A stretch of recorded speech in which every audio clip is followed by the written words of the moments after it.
Okay, this hill. Aside from it being tragic that the tree at the top kind of died and fell over and is no longer there, this is actually a significant hill, and not least of which because it's tradition for me to climb up that. You know, when we come here with my kids, we would race up that when they were younger. But it's significant because it is the end of one geological feature, and that there's another. You might remember in a previous video when I was hiking the Caledon Trailway, I pointed to a hill in the background. I said it's really important for the region, and we're going to come to this park because it's actually geologically really significant. That you're looking at right now, this is the Niagara Escarpment. This is one of the most dominant features of southern Ontario. And this hill right here, this is the end of the Oak Ridges Moraine. We've been up on the Oak Ridges Moraine. And again, a moraine is a hill that is created by glaciers. As glaciers are moving and pressing down and digging into the ground, they're pushing up all kinds of dirt in front and around the side of them.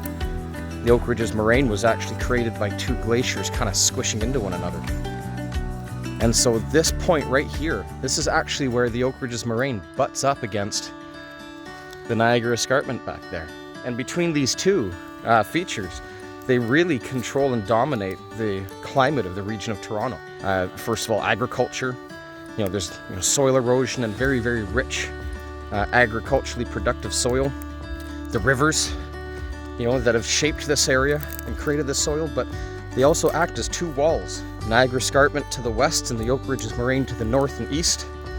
And it makes the Toronto region into kind of a bowl. And these walls keep in warm, moist air from the Lake Ontario. And it means that we have a more mild, perhaps a more wet climate than other areas around here. And even in the winter, you can be driving north on Highway 400 up towards Barrie, Ontario. And you'll get to a place called the Hollands Marsh. And on the south side, it'll be raining. You go to the north side, and it's snowing. And that's the difference the Oak Ridges Moraine makes, is it keeps in that warm, moist air.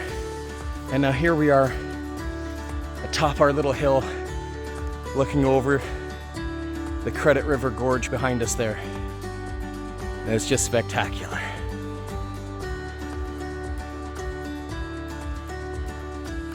Look at all these grasses, these complexes of spider webs, covered in dew, just glistening in the morning sun.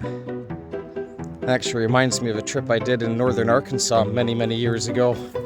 One morning there was just these types of spider webs everywhere, covered in dew, just popping in the morning sunlight, just the same as this.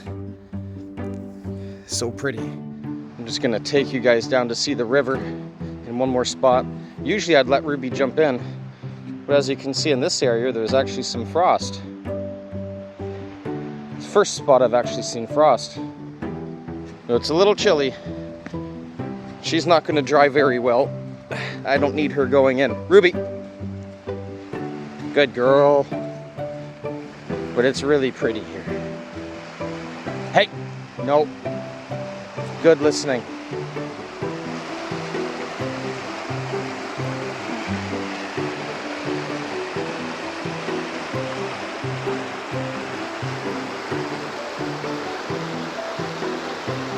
I mean, who doesn't want to wake up early on a Saturday morning to come out and see this? Ruby, no!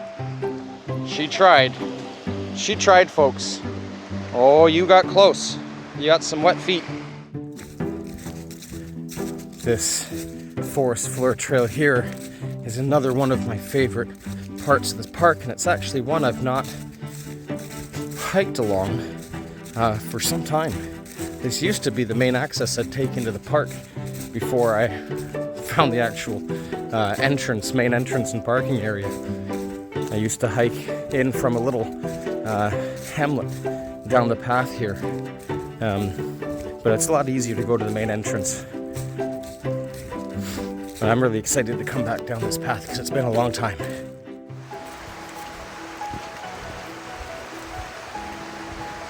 Ruby, no.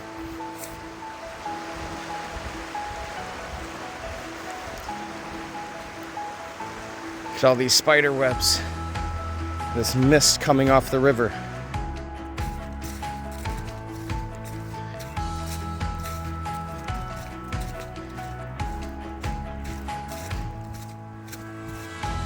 Okay, so we've reached the one trailhead here, and what you see behind me there is actually the little hamlet of Brimstone.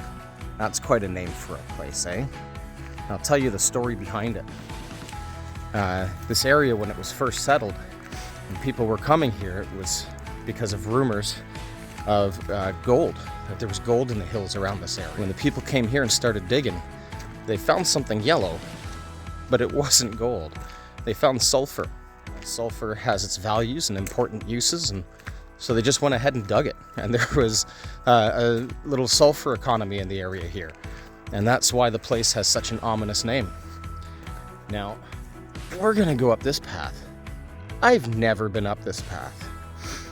It wasn't until I was looking at the All Trails map recently as I was planning out hikes that I saw that this path even existed. I've never even noticed it. So this is an adventure. It's gonna be fun to go up this hill.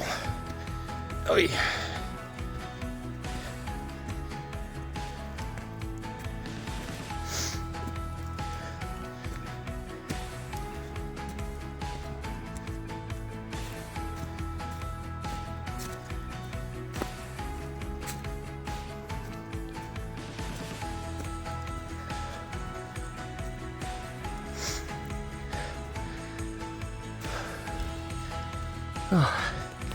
I'll see you guys at the top. Well, we're nearly at the top, folks. It's quite a hill. It's beautiful, but a heck of a climb. Ruby's still going, she doesn't care. Her cardio is much better than mine.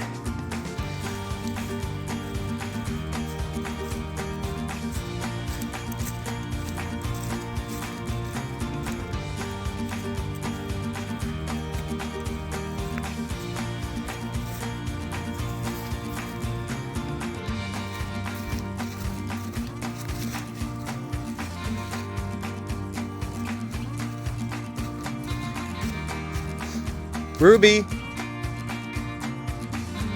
Oh, there's our girl.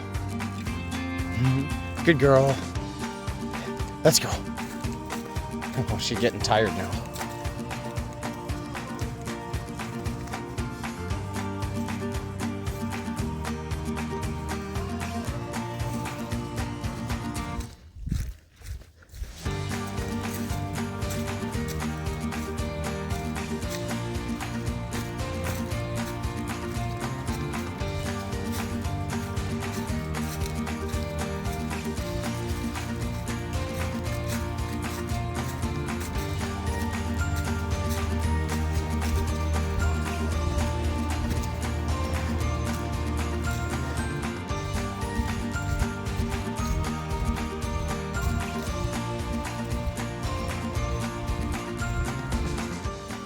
We've got us something interesting here. These are milkweed plants, for anyone who's not familiar. And you can see these seeds, kind of like dandelion seeds with these little silky parachutes. And the indigenous peoples of the area long ago used to actually use all that silk material from milkweed pods as fire starter material. It's actually like super flammable. It'll catch a spark really easily. Okay folks, we're back at the trailhead here, but I just wanted to show you the benefit of knowing where we went. So we started here by the parking entrance and we came along this red trail, kind of dipped down by the lake, came up here and took this service road all the way over down and kind of checked out the bridge and came over and checked out the falls. Had to go back up the stairs and over here. Came down along the meadow trail here.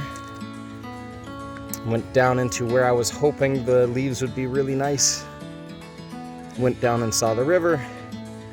Hiked all the way down to a trailhead here. And then the trail's not even on the map, that trail that we did. Hiked up around here, came back around, and then down around the other side of the Kettle Lake. And now we're back. And though we're done walking, our adventure's not quite done just yet. There's one more place that I need to show you guys while we're out here. this adventure to be complete. Ruby just about killed me. Okay guys, so I couldn't bring you here without showing you the actual forks of the Credit River. Couldn't come to Forks of the Credit Provincial Park without seeing that. So over here, that's the western branch, which comes from Dufferin Lake, just a little ways to the west. And then over this way, this is the branch that we've been hiking along that comes down from the north up around Orangeville. And I'll bring you over here. So this is now the Credit River.